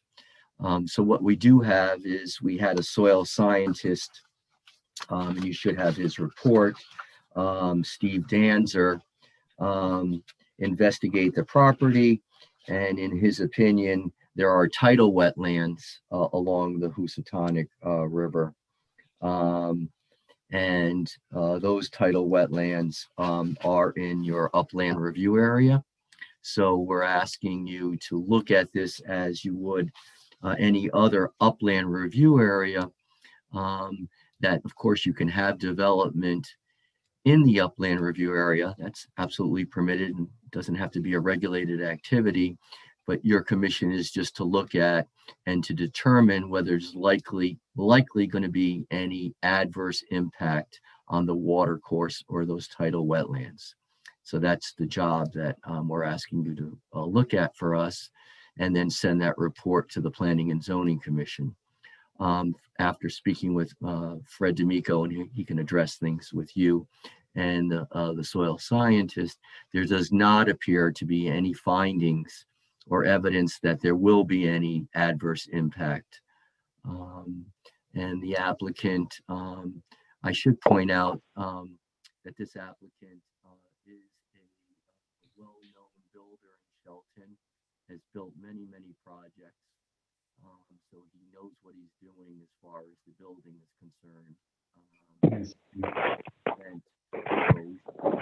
familiar with all those kinds of things. This is not one of those. Attorney Bellis, I think we're having difficulty hearing you. Mary Rose, it could be that Fred D'Amico, sorry, but I heard some static from your line. Could you mute yourself? It may be canceling out, Mr. Bellis. Okay, I'll mute myself. What I was trying to say is that it is a homeowner's application. I just wanted to point out that this particular homeowner is an experienced builder in Shelton. He's built hundreds of homes in Shelton. So he understands the soil and erosion. He understands the need to be careful. So I don't think you're going to have any problems with him as far as this project is concerned. It makes everyone's life a little easier. So if you have any questions, it's basically, we have Mr. D'Amico here, and I'm not sure if Steve Danzer is on the line, but I'll turn it over to the commissioner, to the chair. Thank you very much. I appreciate you. I know it's getting late, so. No problem. Yeah. Thank you. Yeah, and Mary Rose, just clarify for the record, we're hearing this. Remind us, is this a full application or a pre-application? And you're on mute. just trying to ensure there was no interference. The new way that applications come into the system, everything comes in as a pre-application. Okay. This is before you for the first time this evening. It's Mr. Bellis is correct. It's smaller than the application we just saw, but it's not significantly different in that it's still a review in the upland review area, a proposal in the upland review area. The agency does get to review that. We do have a city attorney that instructs us on what we are able to do, and this agency has been trained by deep into what their regulatory authority is. So that's, thank you for retelling us that, but we're aware of it. So the agency this evening can ask questions, they can ask for further information. We have an outstanding review from the city attorney, city engineer coming. If you feel the need, we can ask for a site walk. I think it's fairly clear from the aerials what we've got. And then we can make a decision or ask for further information as necessary at our next meeting. Great. Thank you for clarifying that, Mary Rose. That helps. Mr. Panico. Yes, I have a question. I couldn't see on the site plan in regards to the FEMA elevation for this house. What will be the proposed foundation by the architect or the homeowners? Through you, Mr. Chair, that the wetland agency doesn't review the FEMA flood elevations. This home is proposed as Milford requires, 2 feet above its base flood elevation. Its lowest constructed member must be 2 feet above the base flood elevation. I believe we're in VE 13, but I'm not positive of that. It's out of our regulatory authority. Yeah, but in regards to the impact, it's very different if it's in a B zone than if it's in an AE zone, because if in a B zone, you're required to elevate the whole house. What it means that you're only going to have piles or columns, and you have to leave the first floor free of construction, pretty much. So in order to understand the impact, I wanted to know that. Right. Let me see. We don't have in this packet, I'm sorry, we might have it in the other one, the house construction plans. So that can be a follow-up. Yeah, this house is not going to be on the column, sir. But they have reviewed this with our flood administrator and the zoning board and the building department to be compliant with the flood requirements. Mr. Panico, any other questions, Mr. Panico? No, that's fine. I see no other hands raised.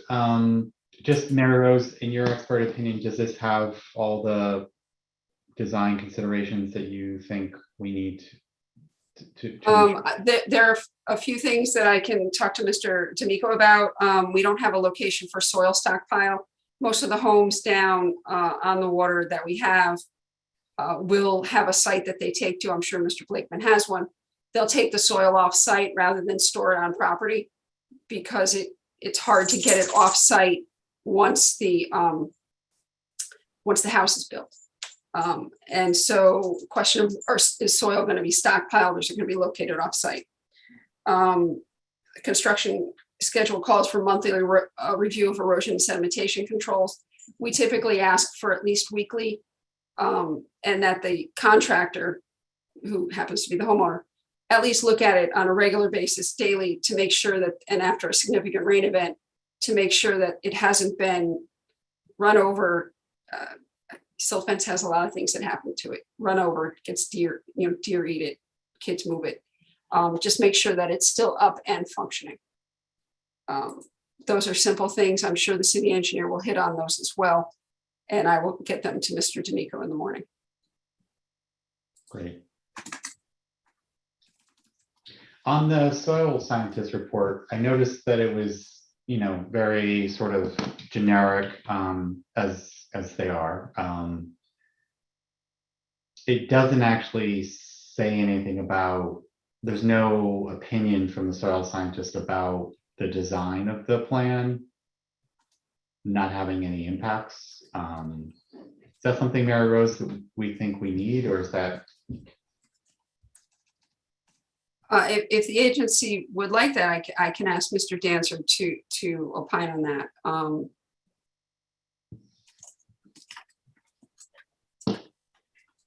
That, I think that would be helpful for me. I think Mr. Bellis made a point about the construction company having expertise.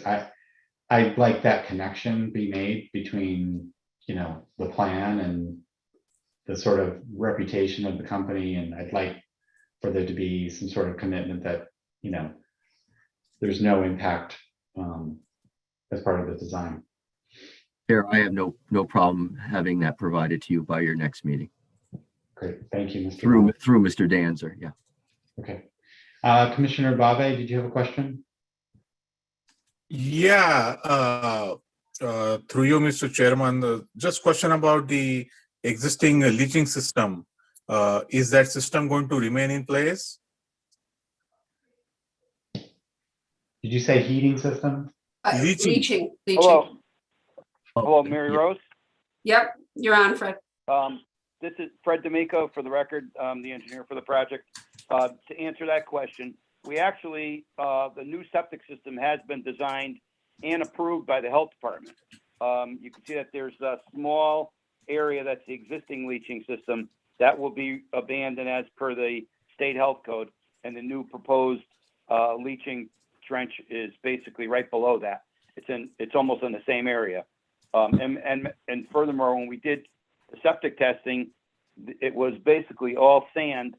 So that's the reason why there's between that and that there's no increase in any impervious area. We're not going to get any increased runoff, and basically everything's just going to seep right into the sand.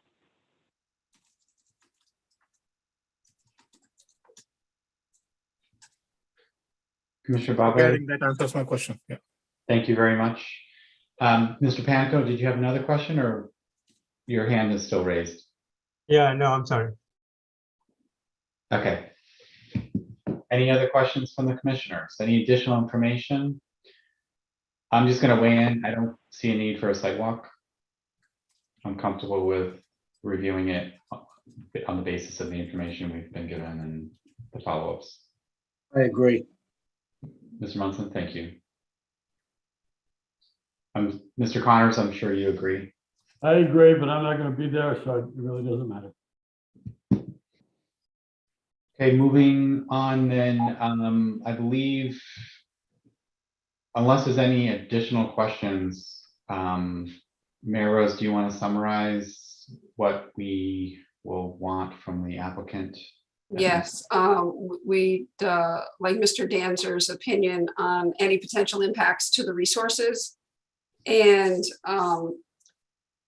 Mr. D'Amico to show us if there's going to be a stockpile on the site, or put a note on the site about soil stockpiling.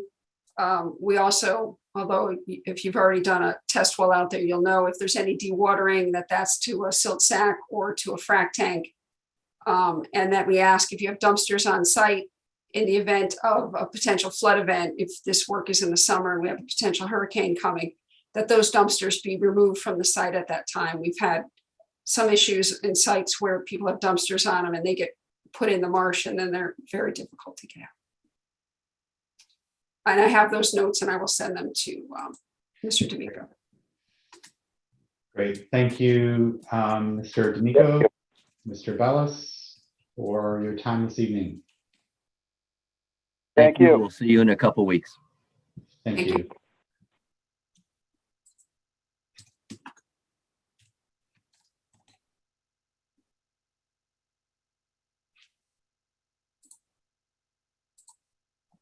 Thank you, Mary Rose. Moving on to item number F3. Do you want to introduce this one? This is IWPA 210066, 16 Marsh Street. This is a proposal to raise an existing house and detached garage and build a flood compliant home at 16 Marsh Street by Dave Plaskin. The site is located behind the tide gate. Just so you can get an orientation. Is located behind the tide gate, and there's a retaining wall at the rear of the property. The agency jurisdiction runs from the mean high water landward 100 feet. Mr. Plaskin has proposed silt fencing along the perimeter of the property and has noted on the plans that no soil will be stockpiled in the rear of the site and that dewatering will be through appropriate measures and not directly into the wetlands. Stormwater is proposed to be handled by rain barrels and has been reviewed by the city engineer. Mr. Plaskin is here this evening to present his proposal. Let me just orient you to the site plan. This is the existing home, exists at 16 Marsh Street. This is the wetland line out here. We have a concrete retaining wall roughly underneath the red line here. The existing rear of the existing shed on the back of the garage is about 33 feet from that concrete retaining wall. And if we go down a plan, this is the proposed home. Similar orientation, not very different in location. They've proposed rain barrels on the back of the house. I also have for you, if you'll pardon me while I switch screens, photos that I took of the home last month. This is 16 Marsh Street from the street facing southwest towards the marsh. This is standing behind the garage and the shed. You can see here that concrete retaining wall. And here I'm standing on this corner of the concrete retaining wall, looking at the shed, the garage, and the rear of the home. So the new home would be roughly, just beyond, just a little bit further back than this existing home. And I'll go back to the site plan unless you have questions on the photos, and we can let Mr. Plaskin present and answer any of your questions. Great, thank you, Mary Rose. Mr. Plaskin, do you want to introduce yourself for the record and add anything that you may want to add to the record that Mary Rose hasn't already said? Yeah, sure. Again, my name's Dave Plaskin. I'm the owner of 16 Marsh Street, and my family and I would like to remove the current structure and just build our family home there. And that's pretty much it. Okay. And Mary Rose, if you could just clarify, the 34.5 is the distance between the proposed house where it ends and the... That's between the proposed house where it ends and the coastal jurisdiction line. That's not our regulatory line. Our regulatory line is at the back of the concrete retaining wall. Yeah. So you would probably add another 4 to 5 feet to that. And that is about the same distance as current conditions, although maybe it's another 5, it's maybe 5 feet shorter, roughly. Is that right?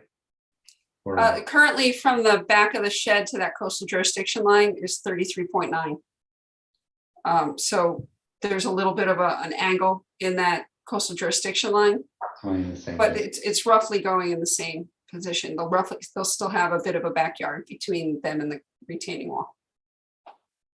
Okay. If you'll indulge me for a second, the note that Mr. Plaskin has put on the plan for due diligence states that, they're dewatering, soil materials stored in the rear of the property, dumpsters to be covered at night. Portlets can be a problem in a flood. They'll be located away from the catch basins and wetlands, and they'll move their dumpsters if there's a flood while they're working on the property. So this is very similar to the previous plan. It's already been reviewed by the city engineer. We just need to wait our 14 days to make any decisions and receive any other information you may like on site. Is there any additional information that anyone needs Mr. Plaskin to come forward with before the next meeting? Is there a need for a site walk? Commissioner Tryon, your hand is raised. And you're on mute. Sorry about that. So my question is about parking. In the previous, the current situation, they have a dirt driveway going to the garage. It seems like they don't have a driveway at all anymore, so it'll just be street parking? Through you, Mr. Chair, there's parking here on front, and Mr. Plaskin can speak to. I don't recall, I don't think I have the schematics of this house, if it's a park under or not. Yeah, you can, it's a two-car garage underneath. Okay. Oh, okay, great. Thank you. Thank you. Mary Rose, is there anything additional that you think we need to consider that we haven't? No, I believe the agency has the information they need for this proposal. Yeah, I believe it's fairly straightforward. Great. Thank you, Mr. Plaskin, for coming before us. We will entertain the application at the next meeting. Thank you, guys. Thank you. Moving on to the next agenda item, I believe it's F4. Item F4 is put the plan up.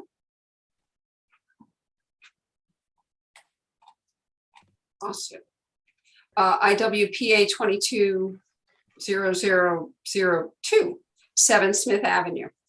This is a proposal to build a flood compliant home on a vacant parcel at 7 Smith Avenue by JMAK Properties LLC.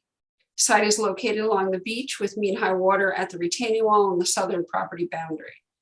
The agency jurisdiction runs from mean high water landward 100 feet from Long Island Sound. They have proposed silt fencing along the perimeter of the property. Stormwater is proposed to be handled by infiltration galleys and has been reviewed by the city engineer. This evening, we have Philip Krebs of JMAK Properties and his engineer, Ron Wassmer, to answer any of your questions. I believe I have an aerial location of the site. There we go. Thank you, Mary Rose. Who from the applicant team is wanting to go first? Mr. Wassmer? Good evening. For the record, my name is Ronald Wasmer, professional engineer, land surveyor with an office at 158 Research Drive, Milford, Connecticut. I'm here representing JMAK Properties. That's Dr. Philip Krebs is the member of that LLC. He's also here this evening. Reiterate some of the things that Mary Rose said. The proposals to construct a single-family home on this parcel. There was a house that was demolished on this property in the recent past. The parcel is bounded on the southeast by Long Island Sound. There's an existing concrete seawall that runs along the southeast along Long Island Sound. This wall is in good condition. Mean high water comes up to the wall. The top of the wall is at approximately elevation 8, and mean high water is at approximately elevation 4. The coastal jurisdiction line also runs along the face of this wall. It's bounded to the northeast by Smith Avenue. Smith Avenue is a public road that runs from Broadway down to Long Island Sound. Smith Avenue is paved approximately 1/3 into the depth of this lot, and then the pavement ends, and it's a sandy beach down to the water line. The land below the seawall that I previously mentioned is a sandy beach. Then it's bounded on the northwest and the northeast by existing single-family homes. There's no wetlands located on the property.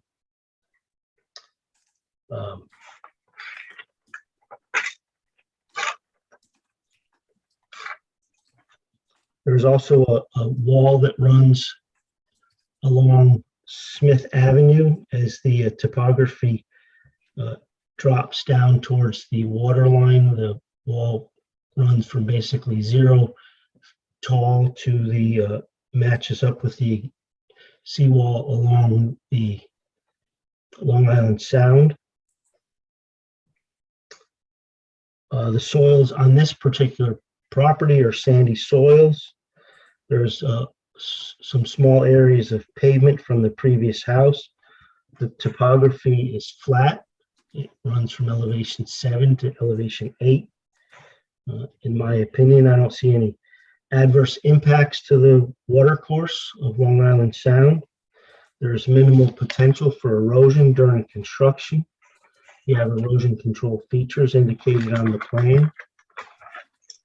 We have indicated stormwater management through underground galleys to infiltrate the recommended water quality volume per the 2004 Water Quality Manual from the DEP.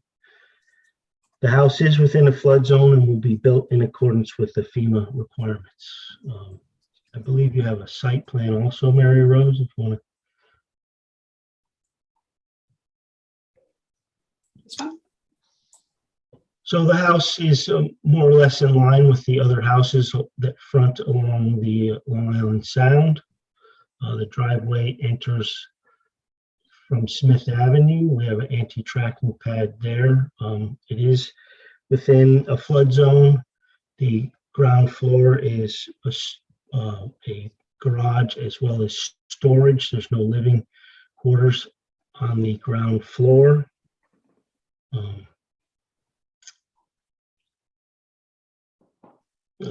It's going to be served by public utilities, sewer, water, electric. And I guess that's the summation of the application. I'll be happy to answer any questions. Okay, thank you, Mr. Westner. Any questions for the applicants?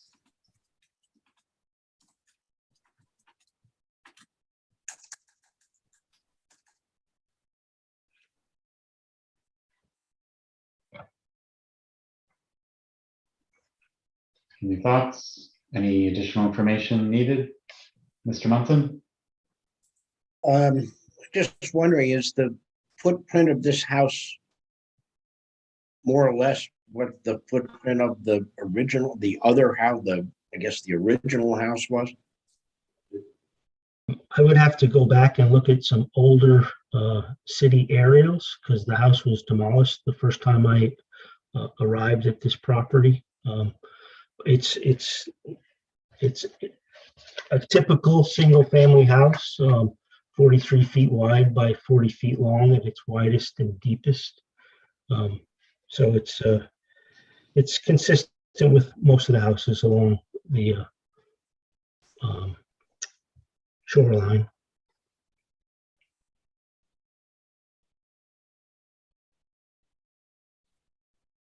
Okay.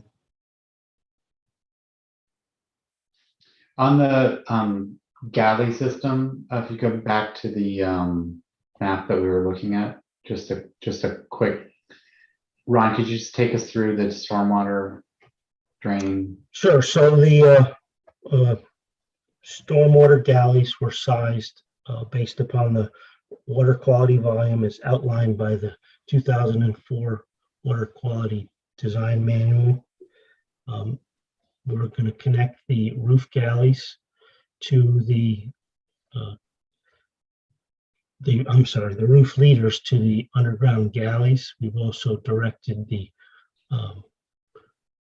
driveway area towards the galleys. There is one existing dry well catch basin on the property. We propose a silt sack around that so the certainly not going to be any runoff issues from the property. It's all sandy soil. The water quality volume will easily be attained by the galleys that we've proposed.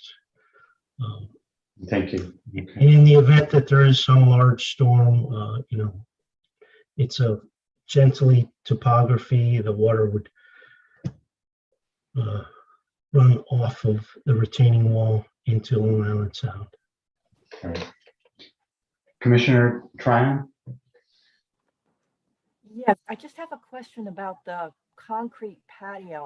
I'm unclear how big it is. Yeah, right off of the The covered. concrete patio runs from the back of the existing retaining wall to the back of the house. You'll see a notation at the bottom right corner, concrete patio, as well as one at the upper corner. So that area, basically the frontage of the property along the seawall, is a concrete patio.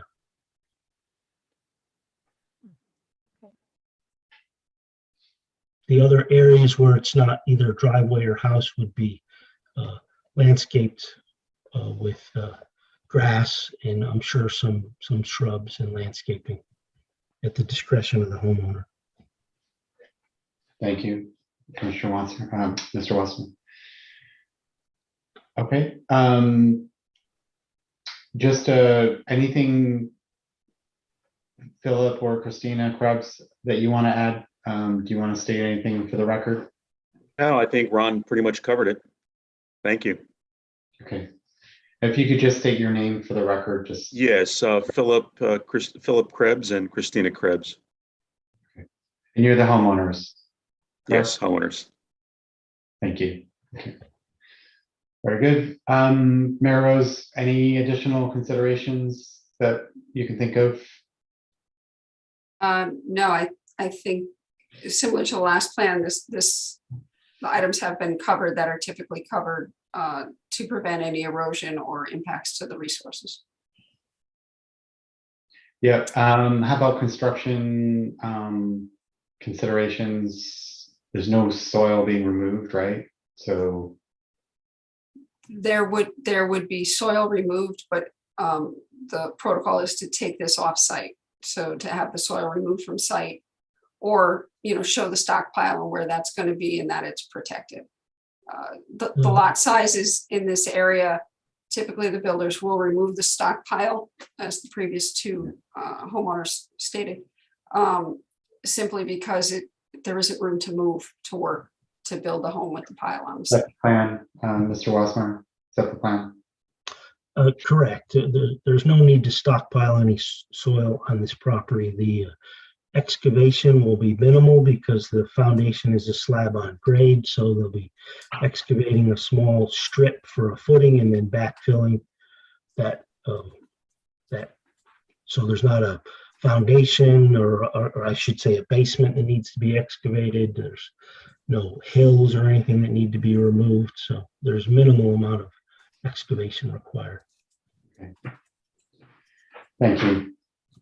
I'm assuming, and just maybe put it on the record, there's no need for a sidewalk.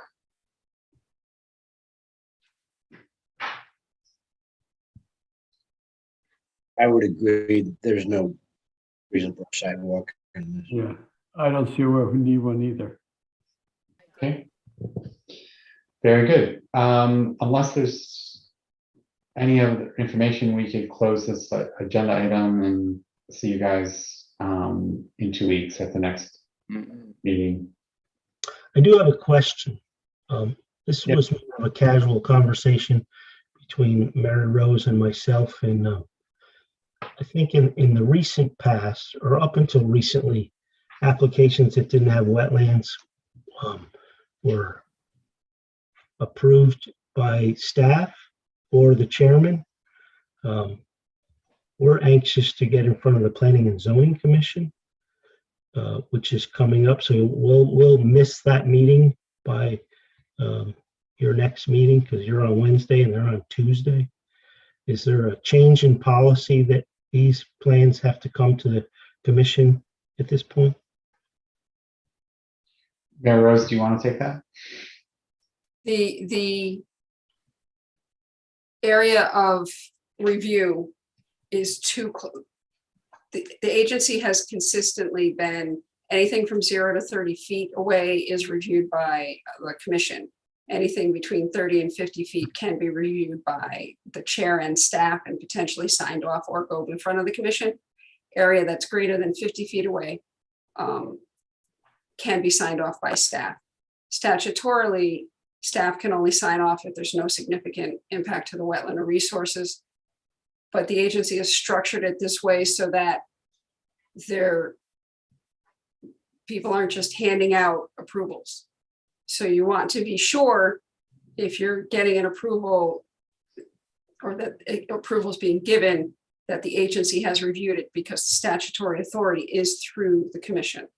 Section 4 requires anybody who's working in the resource area to come to the commission to see if they wish to give it a jurisdictional ruling as a pre-application for use permitted as of right, if they feel there's de minimis or no impact, or if they feel that it needs to have a full agency review with conditions for silt fencing and an as-built at the end of the project, and to make sure that things are proceeded and done as proposed on the plan.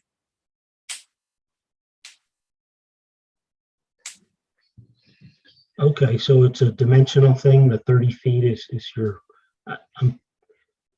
That has been the agency's I'm not going to policy. quote you on that, Yeah. but so generally No, you 30 can quote feet. me. That has been the agency's policy to keep consistency. Okay. So is this has the potential for jurisdictional ruling or not? the agency would be able to issue a jurisdictional ruling on this if they chose. Jurisdictional rulings do not have conditions or bonds. So once it's approved, it goes off and is constructed, presumably complying with everything they say on the plans. But work outside of that would constitute a violation. Where if you're working in a permit, you're being regularly inspected, we anticipate you'll be inspected, and that you're complying with what is proposed. Yeah, and I guess if the question is, would we entertain a jurisdictional ruling? The answer is, generally speaking, no. We've brought it before the agency for this reason, to be consistent. That is where we are. So. Okay, well, it was worth asking on my part. Thank you. And I suppose it's worth saying for the record, those kinds of approach questions can always be fielded to the staff months in advance. So there's no reason that applicants can't come before the staff and ask, what's the process? What's the criteria? Is it a JR? Is it a full application? There's nothing that stops the public from doing that at any time. Appreciate that. Thank you. So we'll be back in 2 weeks. Yes. Thank you. Thank you. So moving on to the next agenda item.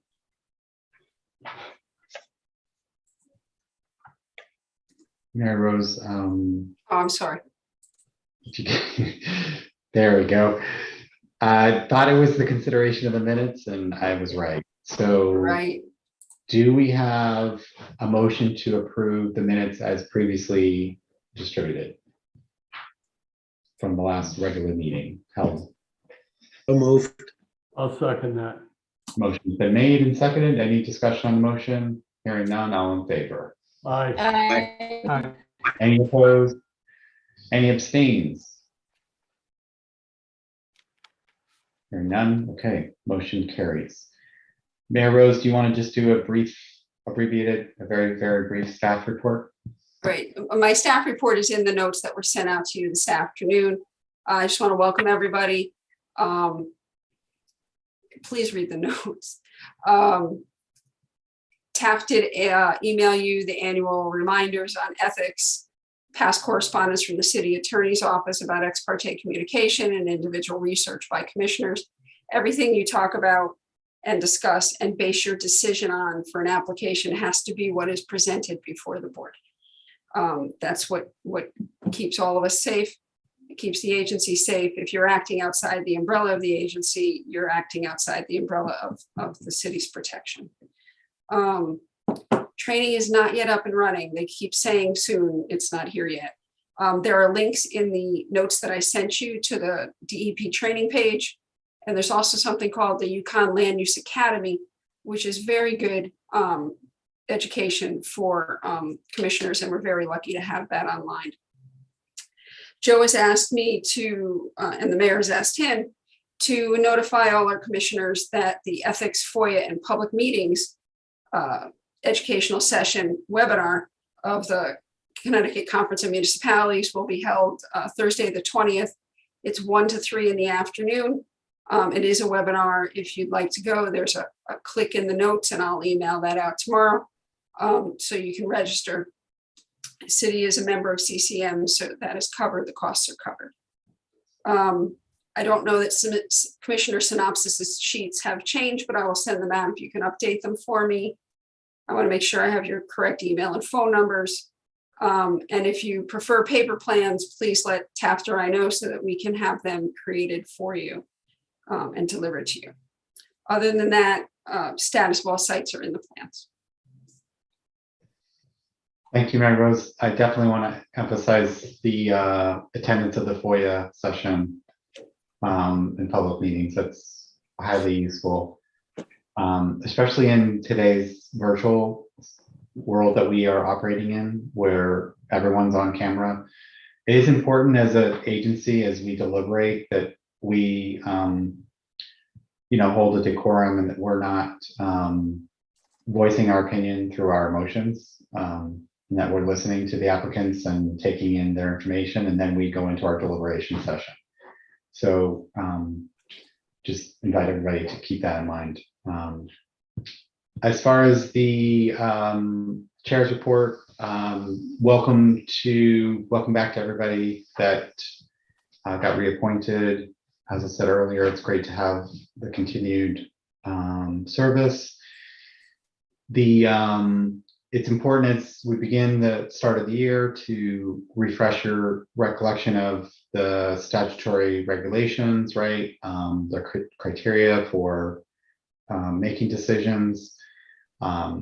It's very, very clear that it's a balanced statute, and that we're staying within our purview. We have our next regular meeting on the 19th, as well as the site walk scheduled on the 11th.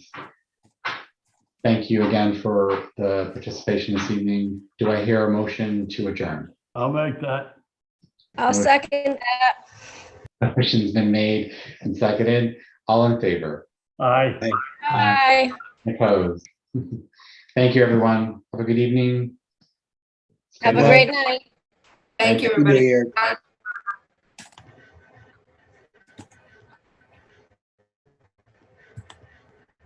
Blessing, we are all done. Okie dokie. Have a good night. Thank you for hanging in with us.